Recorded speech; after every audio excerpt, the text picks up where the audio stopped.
السلام علیکم ورحمۃ اللہ وبرکاتہ۔ الحمد للہ رب العالمین،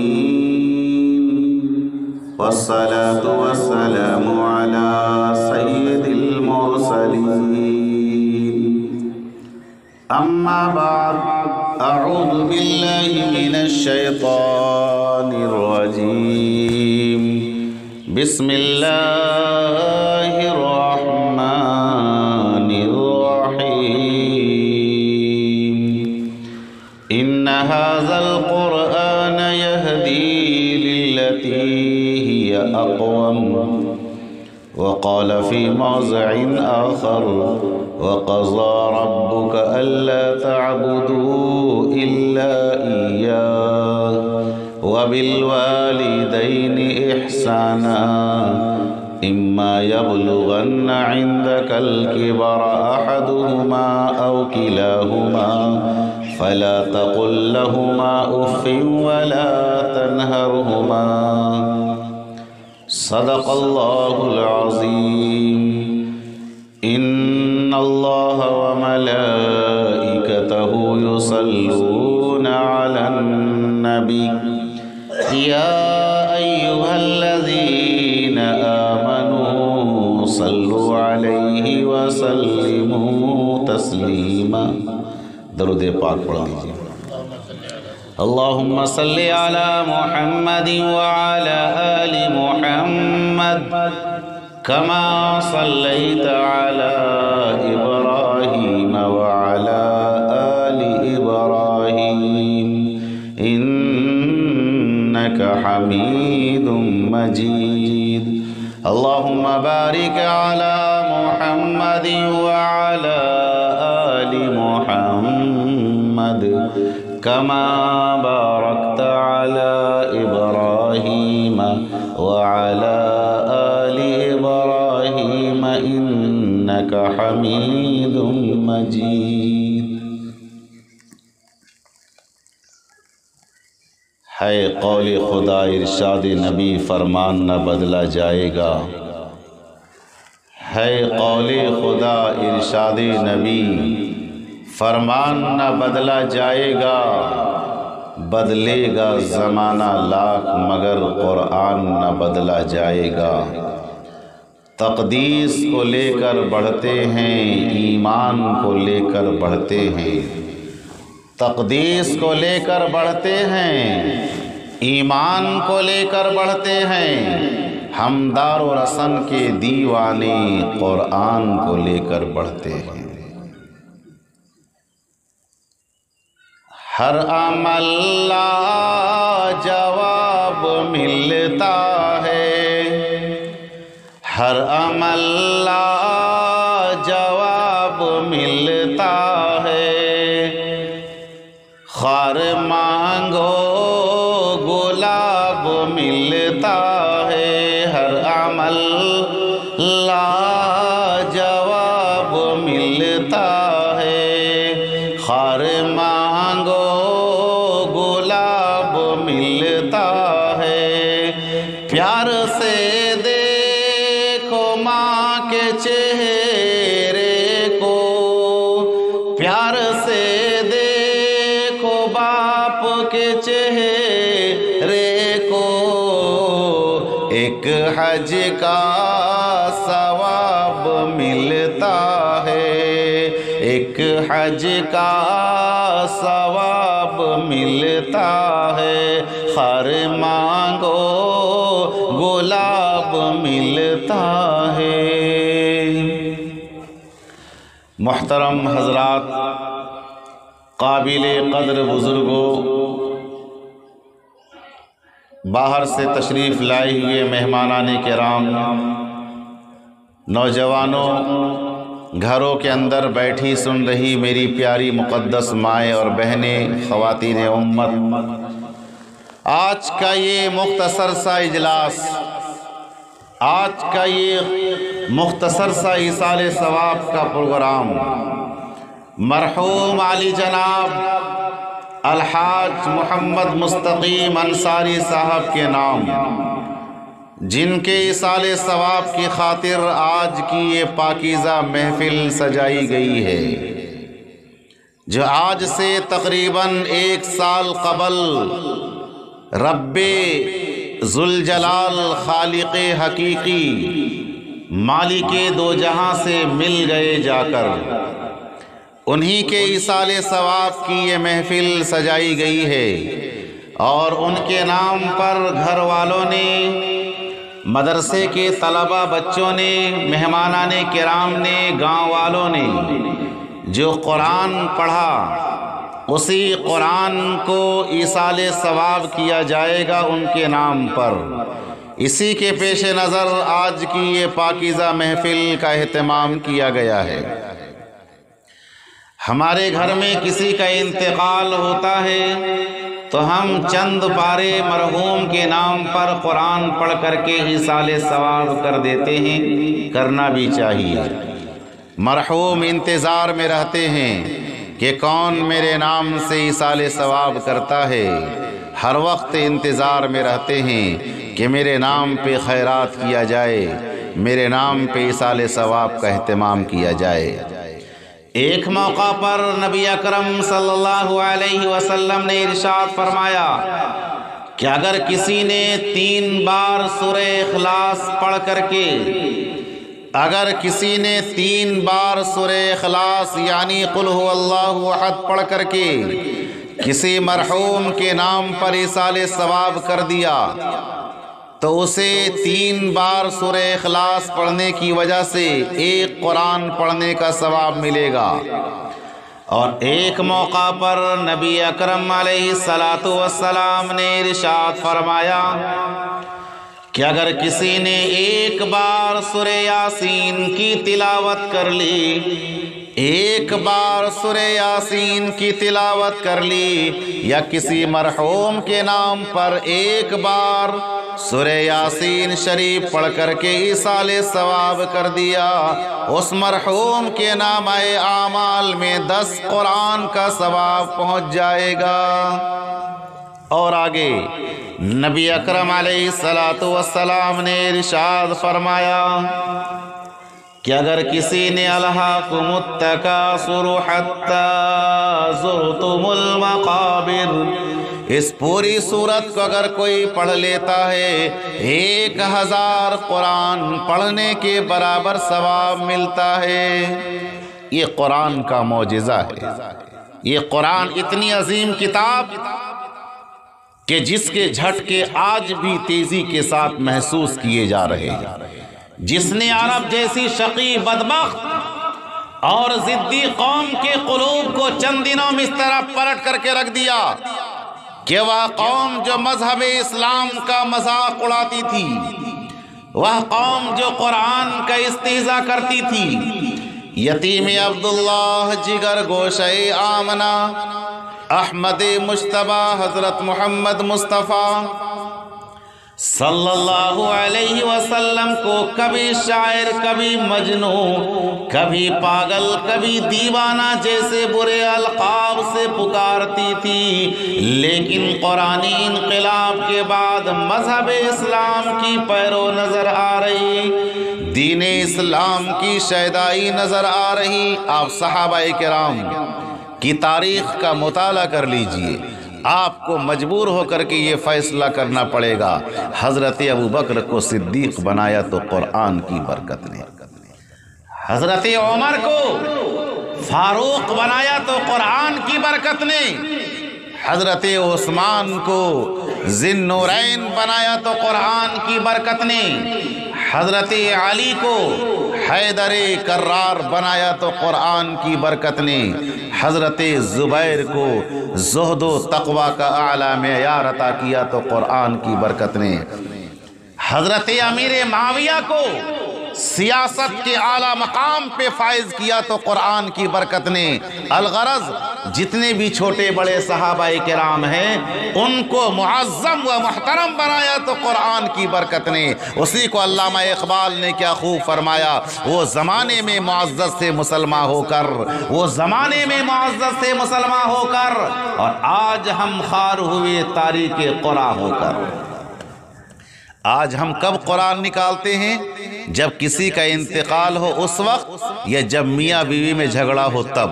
لاؤ قرآن کھاؤ قسم، لاؤ قرآن کھاؤ قسم، جبکہ یہ قرآن دستور حیات ہے، یہ قرآن منشور حیات ہے، یہ قرآن کلام ربانی ہے۔ اس کی تلاوت ہر وقت کیا جائے، جب موقع مل جائے قرآن کو کھول کر کے پڑھ لیا جائے۔ اس لیے کہ نبی پاک علیہ السلام نے ایک موقع پہ ارشاد فرمایا کہ کوئی فرشتہ قرآن نہیں پڑھ سکتا ہے، کوئی فرشتہ قرآن کی تلاوت نہیں کر سکتا ہے، صرف ایک فرشتہ حضرت جبرائیل علیہ السلام ہیں جو قرآن لانے والے ہیں، قرآن پڑھنے والے ہیں، قرآن سمجھنے والے ہیں، اور نبی اکرم علیہ السلام کے قلب مبارک میں قرآن لا کر کے پیش کرنے والے ہیں، نازل کرنے والے ہیں۔ میرے بزرگوں دوستو، یہ قرآن صرف ایک فرشتہ پڑھ سکتا ہے۔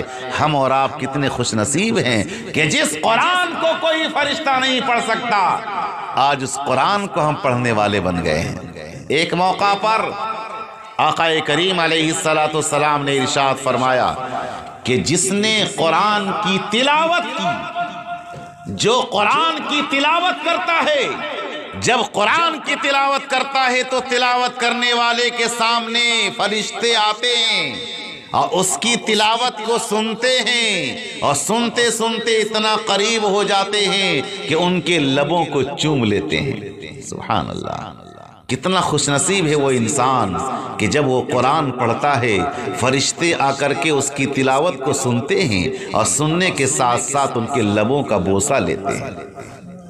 سبحان اللہ۔ حضرت امام عاصم رحمت اللہ علیہ جو وقت کے بہت بڑے امام گزرے ہیں، جو وقت کے بہت بڑے امام گزرے ہیں، قاری قرآن گزرے ہیں، ماہر تجوید و قرآن گزرے ہیں، اپنے زمانے کے تجوید و قرأت کے بے تاج بادشاہ گزرے ہیں حضرت امام عاصم رحمت اللہ علیہ۔ ایک موقع ایسا آیا کہ مسجد نبوی کے اندر بچوں کو پڑھاتے تھے، آج بھی یہ سلسلہ چل رہا ہے، حجاج کرام جاتے ہیں وہ دیکھتے ہیں کہ آج بھی مسجد نبوی کے اندر، آج بھی مسجد نبوی کے اندر قرآن پڑھنے پڑھانے کا سلسلہ چل رہا ہے۔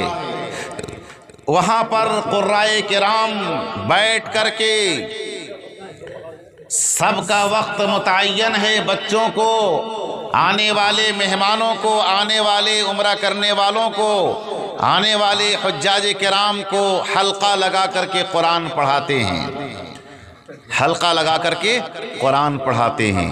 بزرگوں دوستو، اللہ کا میں بہت شکر ادا کرتا ہوں کہ یہ مقام مجھے بھی مل گیا ہے کہ میں نے مسجد نبوی کے اندر بیٹھ کر کے چند لوگوں کو قرآن پڑھایا ہے۔ جب میں گیا عصر کی نماز کے بعد بیٹھا، ایک قاری آئے، لوگوں کو پڑھا رہے تھے، قرآن مشق کرا رہے تھے۔ اسی درمیان اخیر میں جب میرا نمبر آیا، انہیں نہیں معلوم تھا کہ میں عالم ہوں، دیوبند کا فاضل ہوں، انہیں نہیں معلوم تھا۔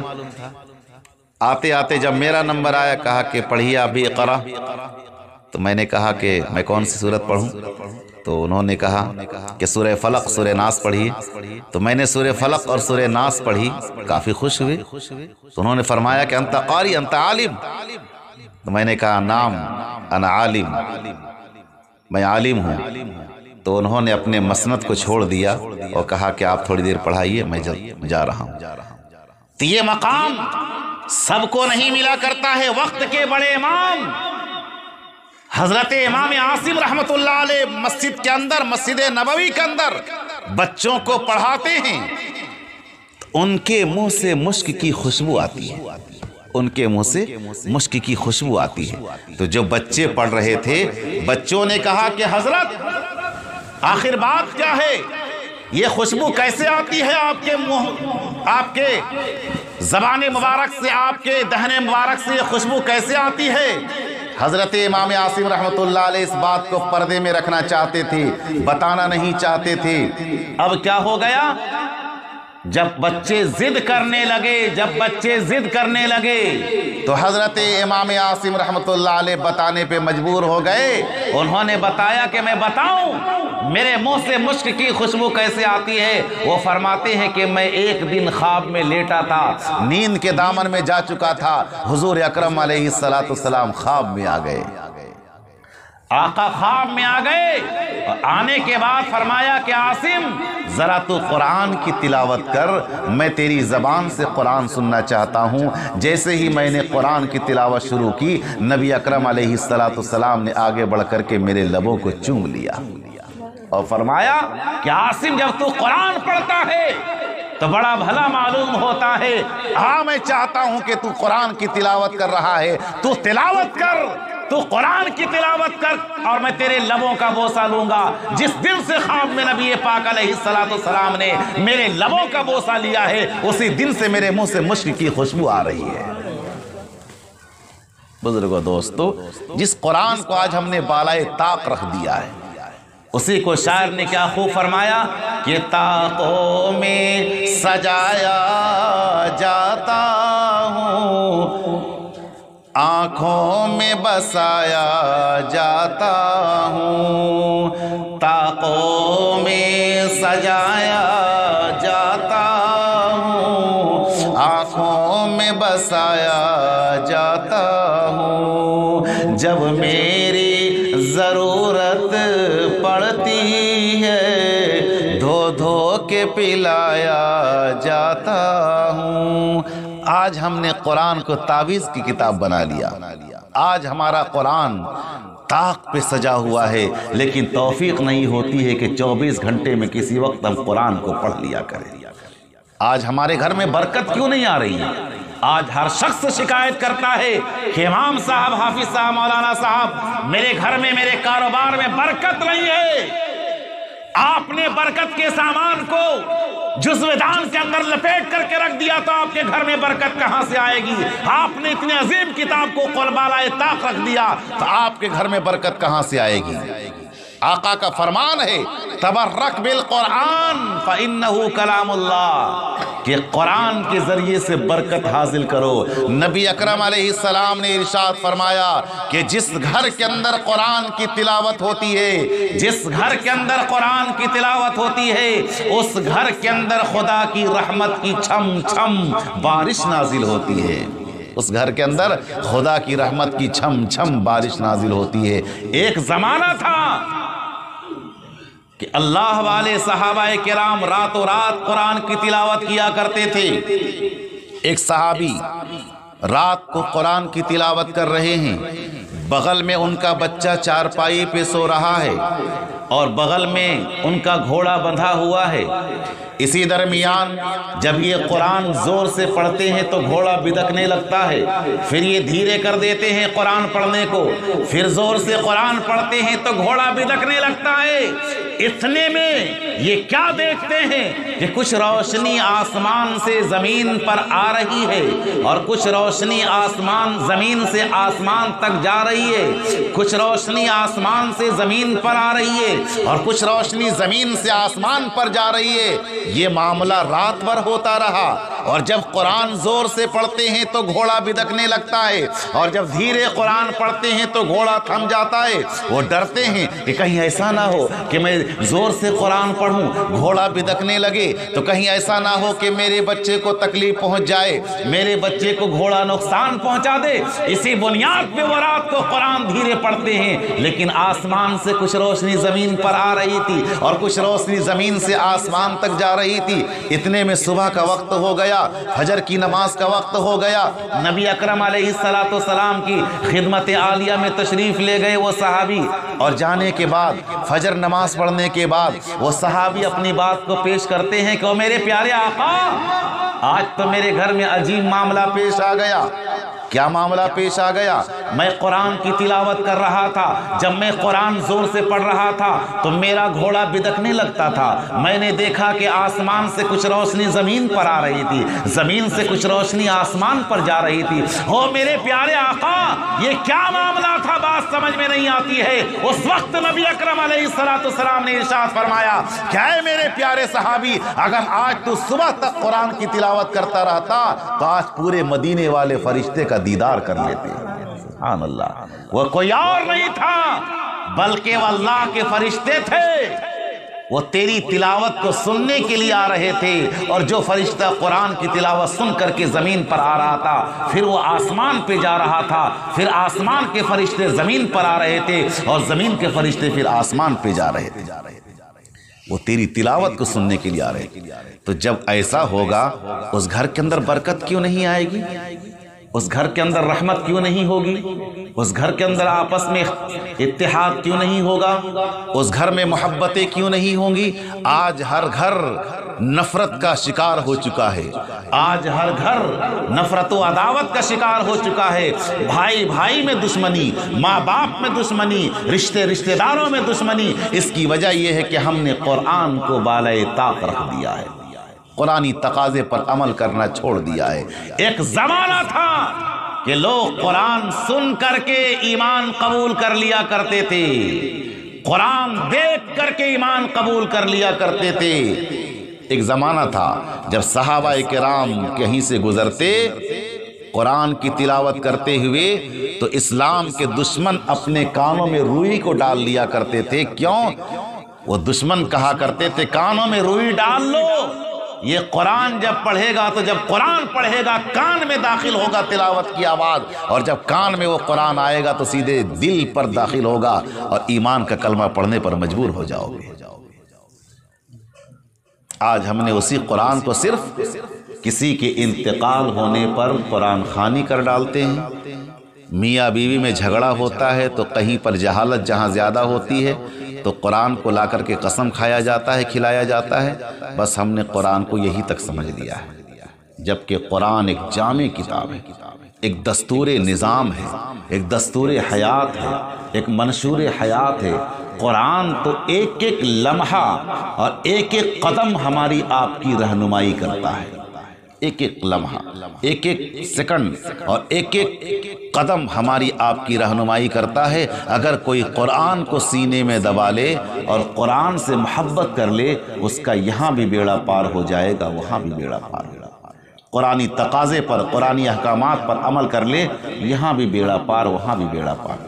آپ کو میں بتاؤں قرآن کا ایک معجزہ، دو معجزہ میں آپ کو بتاتا ہوں کہ قرآن کتنی بڑی کتاب ہے۔ ایک پنڈت نے ایک مسلمان سے اعتراض کیا کہ کیا بات ہے، ہمارا مندر جب بنتا ہے تو کئی سو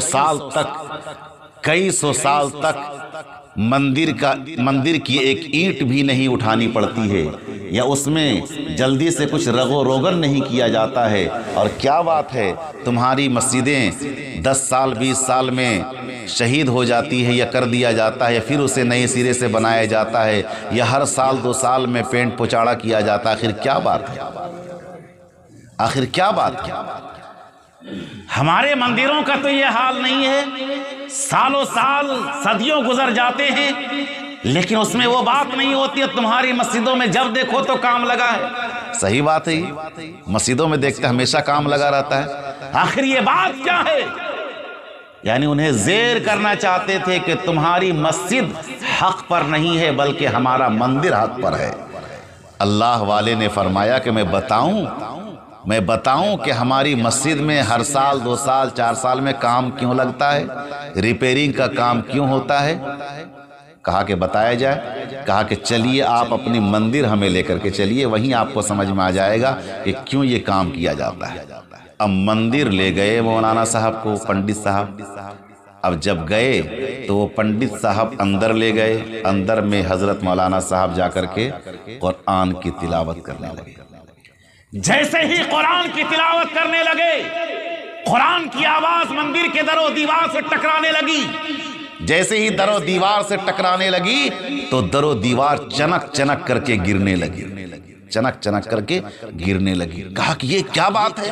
کہا کہ یہ قرآن کا معجزہ ہے کہ قرآن کو سب برداشت نہیں کر سکتا ہے۔ آج ہماری مسجدوں میں ہر 2-4 سال میں اسی لیے ریپیرنگ کا کام کیا جاتا ہے کہ قرآن کی تلاوت کی آواز مسجدوں کے در و دیوار سے ٹکراتی ہے۔ آپ نے دیکھ لیا کہ جب مندر کے در و دیوار برداشت نہیں کر سکتی ہے تو مسجد کے در و دیوار کہاں سے برداشت کر سکتی ہے؟ وہاں قرآن کی تلاوت ہوتی ہے صبح و شام، اسی لیے اس کا کام، ریپیرنگ کا کام بار بار کیا جاتا ہے۔ یہ قرآن ایک زندہ معجزہ ہے، قرآن ایک زندہ معجزہ ہے۔ حضرت شاہ عبدالعزیز نور اللہ مرقدہ کا زمانہ تھا، دہلی کی سرزمین تھی، چاندنی چوک۔ جس مقام پہ یہ واقعہ ہوا میں نے اس مقام پہ جا کر معائنہ کیا، لاکھوں کا بڑا مجمع تھا۔ ایک پادری نے، عیسائی پادری نے اعلان کیا کہ ہے کوئی کہ جو قرآن کو لے کر کے آئے، میں انجیل کو لے کر کے آتا ہوں۔ ہے کوئی کہ جو قرآن کو آگ میں ڈالے، میں انجیل کو آگ میں ڈالتا ہوں۔ بڑے بڑے لوگ پہنچے ہوئے تھے، لیکن کسی کے اندر ہمت نہیں تھی کہ قرآن کو آگ میں ڈال دے۔ اور یہ عیسائی پادری ڈنکے کی چوٹ پر اعلان کر رہا تھا کہ ہے کوئی کہ جو قرآن کو لائے اور اس تحقتی آگ میں ڈال دے، میں انجیل کو آگ میں ڈالتا ہوں، ہے کوئی جو قرآن کو آگ میں ڈال دے۔ اتنا کہنا تھا کہ حضرت شاہ عبدالعزیز نور اللہ مرقدہ کے کان تک یہ بات پہنچی۔ وہ تیزی سے ساتھ آئے اور آنے کے بعد برسر میدان نگاہ بصیرت سے انہوں نے دیکھا کہ یہ مردود کمبخت انجیل میں کیمیکل اور مسالہ لگایا ہوا ہے۔ ایسا کیمیکل، ایسا مسالہ کہ اگر آگ میں ڈال دیا جائے تو آگ جلانے کی طاقت نہیں رکھتی ہے۔ انہوں نے فرمایا، اے عیسائی پادری، نہ تو انجیل کو آگ میں ڈال، نہ میں قرآن کو آگ میں ڈالوں گا۔ یہ نہیں کہا کہ تو نے مسالہ لگایا ہے، کیا کہا کہ نہ تو انجیل کو آگ میں ڈال، نہ تو انجیل کو آگ میں ڈال، نہ میں قرآن کو آگ میں ڈالوں گا۔ تیرا ایمان انجیل پر ہے، تو انجیل کو سینے سے دبا لے، میرا ایمان میرے قرآن پر ہے، میں قرآن کو سینے میں دبا لیتا ہوں۔ اور چلو دونوں چل کر کے کود جاتے ہیں آگ میں۔ جو بچ جائے گا اس کا دین حق ہے، اور جو جل جائے گا اس کا دین باطل ہے۔ جو بچ جائے گا تو اپنے انجیل کو سینے میں دبا لے، میں اپنے قرآن کو سینے میں دبا لیتا ہوں۔ اور چلو دونوں چل کر کے آگ میں کود جاتے ہیں۔ جو بچ جائے گا اس کا دین حق ہے، اور جو جل جائے گا اس کا دین باطل ہے۔ اتنا کہنا تھا کہ پادری کی ہوا گم ہو گئی۔ اسے تو معلوم تھا کہ میں نے انجیل میں کیمیکل اور مسالہ لگایا ہوا ہے، لیکن حضرت شاہ عبدالعزیز نور اللہ مرقدہ اس آگ کے قریب گئے اور سینے سے قرآن کو لگا لیا، اور اس آگ کے قریب گئے۔ جب اس آگ کے قریب گئے، وہ فرماتے ہیں کہ جب میں اس آگ کے سامنے جا کر کے کھڑا ہو گیا اور سینے سے قرآن کو لگا لیا تو میں نے کیا دیکھا کہ اس آگ سے جنت کی خوشبو آ رہی تھی۔ سبحان اللہ۔ آج بھی ہو گر ابراہیم سا ایماں پیدا، آج بھی ہو گر ابراہیم سا ایماں پیدا، آگ کر سکتی ہے انداز گلستاں پیدا۔ تو ہمیں اور آپ کو قرآن سے محبت کرنی ہے، صرف قرآن خوانی تک محدود نہیں رکھنا ہے۔ قرآن کو اپنے بچوں کو قرآن کی تعلیم دلائیں، خود قرآن پڑھیں، اپنے بچوں کو پڑھوائیں، بچیوں کو قرآن کی تعلیمات سے روشناس کرائیں۔ آج ہمارے معاشرے کا یہ حال ہے، میں نے ابھی اس مہینے تقریباً 8-10 نکاح پڑھائے۔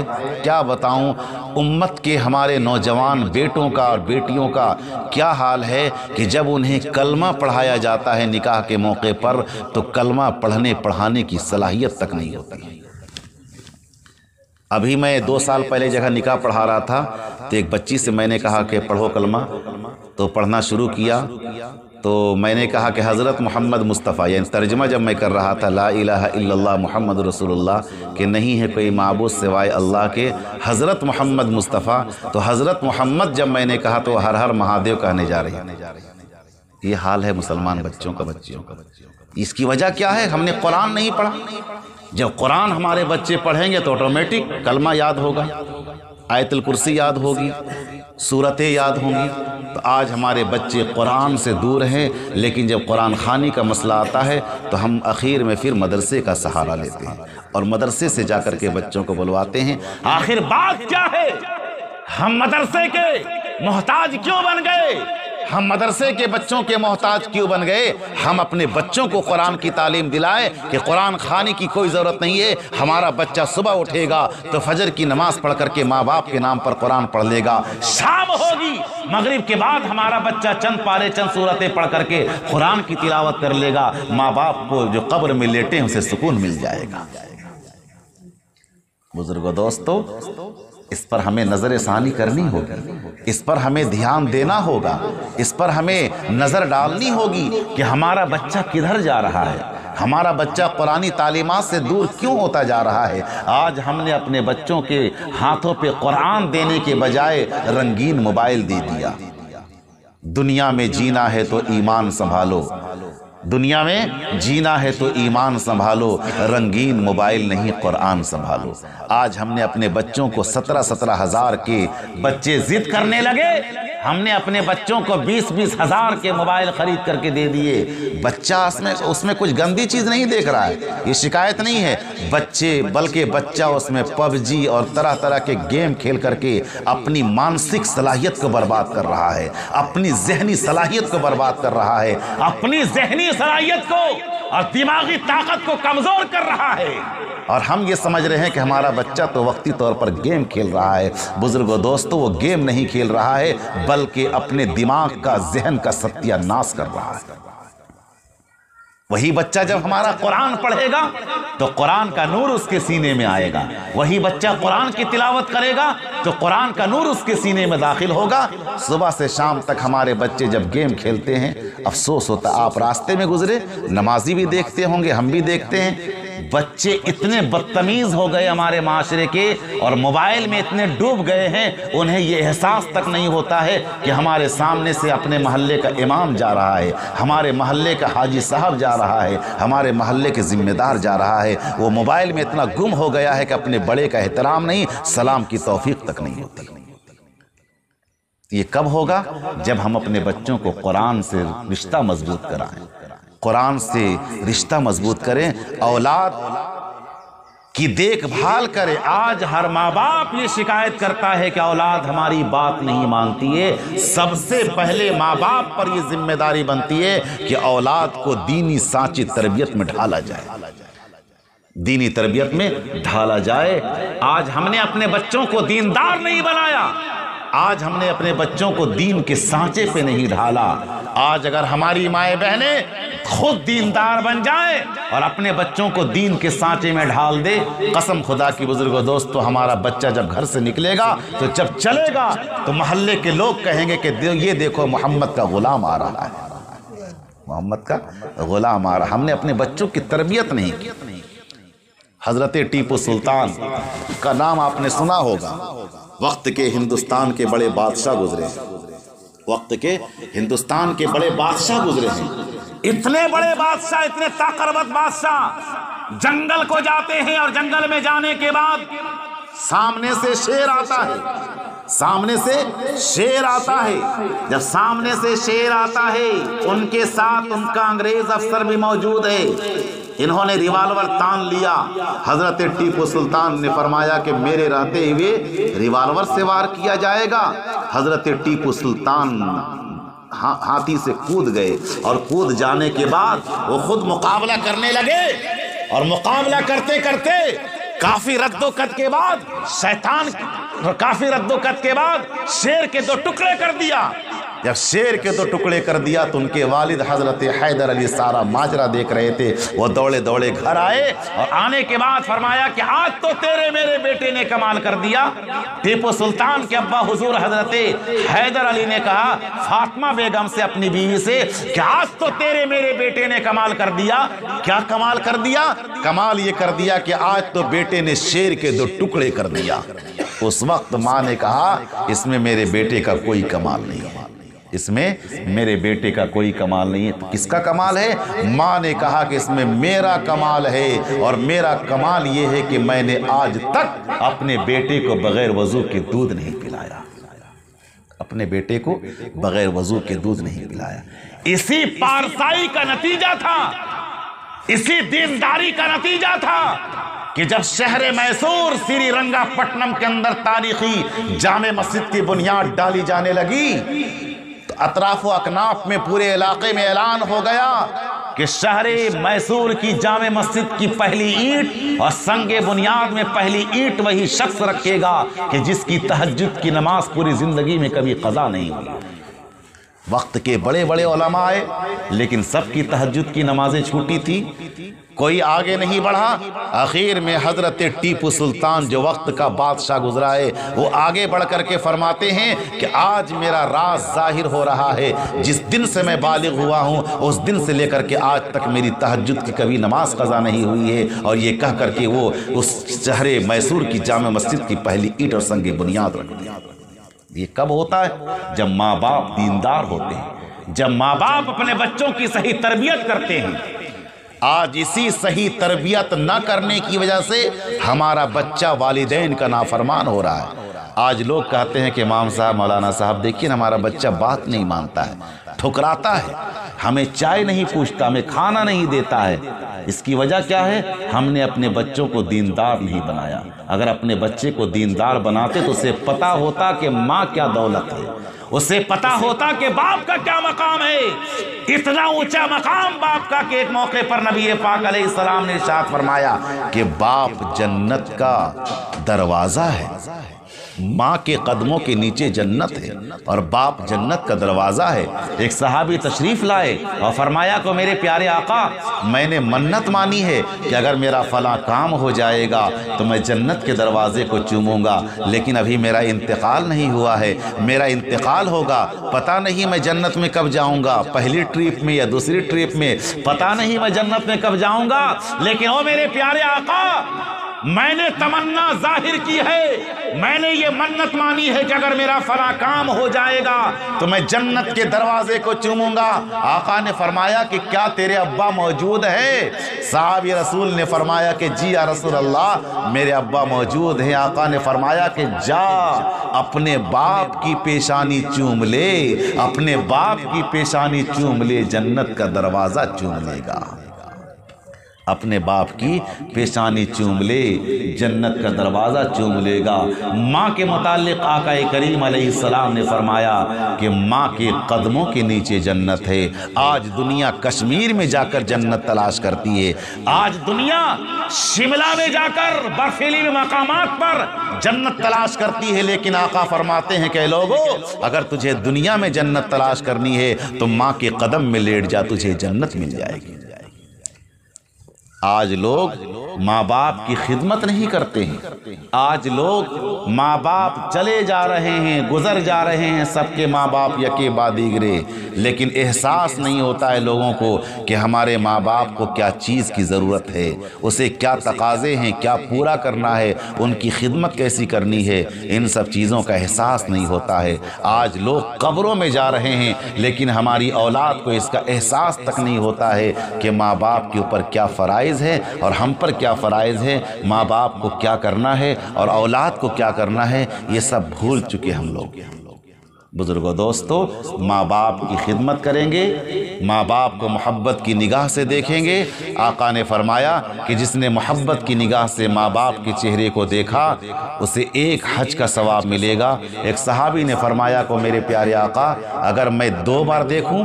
آقا نے فرمایا کہ دن بھر میں جتنی بار دیکھو گے اتنی بار حج کا ثواب ملے گا۔